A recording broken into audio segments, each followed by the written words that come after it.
छठ पूजा में क्या होता है? भगवान सूर्य की उपासना होती है, भगवान सूर्य की पूजा होती है। बिहार में और यूपी में ये पर्व बहुत धूमधाम से मनाया जाता है। भारत के कुछ हिस्सों में बहुत अच्छे से ये मनाया जाता है। ये पूजा है भगवान सूर्य की। संतान सुखी रहे, संतान हो, इसके लिए छठ पर्व मनाया जाता है।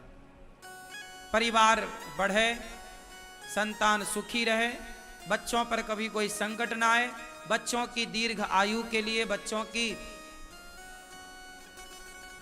सब प्रकार से सुरक्षा के लिए छठी मैया का उपवास और पूजा होती है। भगवान सूर्य की आराधना होती है कि बच्चे बुद्धिमान हों। इसके बाद आएगा अष्टमी। तो अष्टमी क्या होगी? ये इसी को कहते हैं गोपाष्टमी। कौन सी अष्टमी है ये? छठी के बाद क्या आएगी? गोपाष्टमी। और गोपाष्टमी का मतलब है आज के दिन, मतलब गोपाष्टमी के दिन भगवान क्या किए थे? गैया चराना शुरू किए थे। इसलिए गोपाष्टमी में, इस कार्तिक में भगवान ने गाय चराना स्टार्ट किया। इसलिए गोपाष्टमी और इस कार्तिक के माह में गौदान की भी बड़ी महिमा है। गोपाष्टमी में गाय को चारा, गाय की सेवा, गाय को पूजा, भगवान सब प्रकार से गाय की सेवा करते हैं, आप भी करिए। और गोपाष्टमी के बाद क्या आएगा? नवमी। कौन सी नवमी? बोलो। हाँ हाँ हाँ हाँ, अक्षय नवमी बोलते हैं, आंवला नवमी भी कहते हैं। कौन सी नवमी? इस आंवला नवमी के दिन कहते हैं कि आंवले के पेड़ पर ही भगवान श्रीमन्नारायण का वास होता है। आंवला नवमी के दिन, जैसे रविवार को, एकादशी को तुलसी पे भगवान नारायण का वास होता है, उसी दिन, उसी प्रकार आंवला नवमी को अक्षय नवमी भी कहते हैं। इस दिन आंवला दान करने की महिमा है।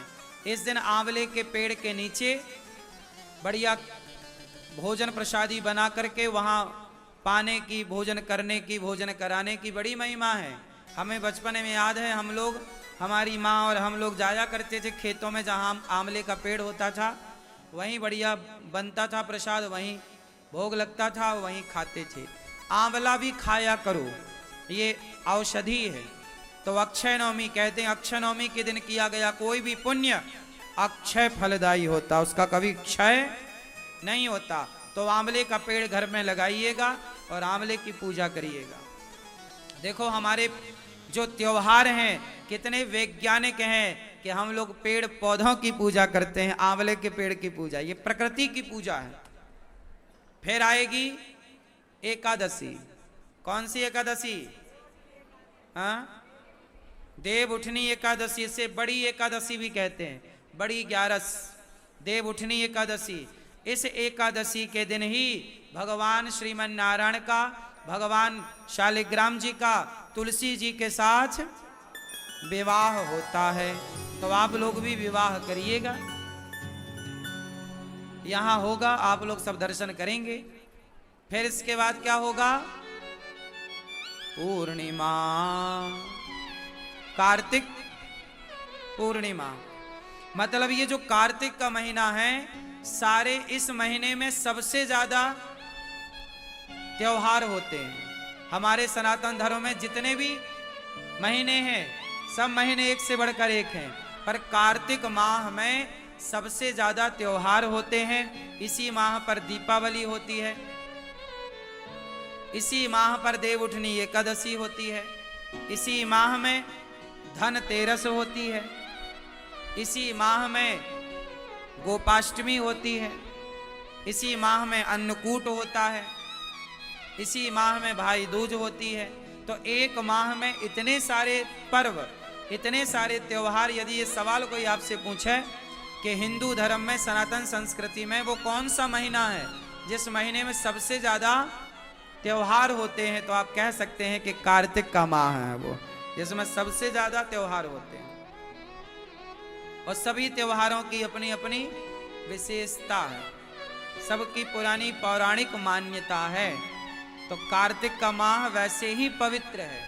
ये व्रत का इस माह में कहते हैं तीर्थों में स्नान करने का बड़ा महत्व है। आप लोग वृंदावन में हो तो यमुना जी ही स्नान करने जाया करो। क्यों? कहते हैं कि इस माह में ही एक राक्षस ने वेदों को जल में छिपाया था। कहते हैं कि कार्तिक माह में वेदों का वास जल में होता है। कहाँ होता है? वेदों का वास कहाँ होता है? तीर्थों में, नदियों में। जितने हमारे तीर्थ नदियां हैं, जलाशय हैं, उनमें वेदों का वास होता है। इस महीने में वेद जल में शयन करते हैं, जल में वास करते हैं। तो वेद जब वास करते हैं तो कहते हैं कि जब आप जल में, तीर्थों में स्नान करते हैं तो आपको वेद माता की कृपा प्राप्त होती है और वेद कृपा करते हैं तो आपका ज्ञान बढ़ता है, आपका यश बढ़ता है, आपकी कीर्ति बढ़ती है, आपकी बुद्धि कारगर होती है, मीन्स अच्छी होती है, पवित्र होती है। इस माह में दीप दान करने की भी महिमा है। सब प्रकार से स्नान दान की महिमा बताई जाती है।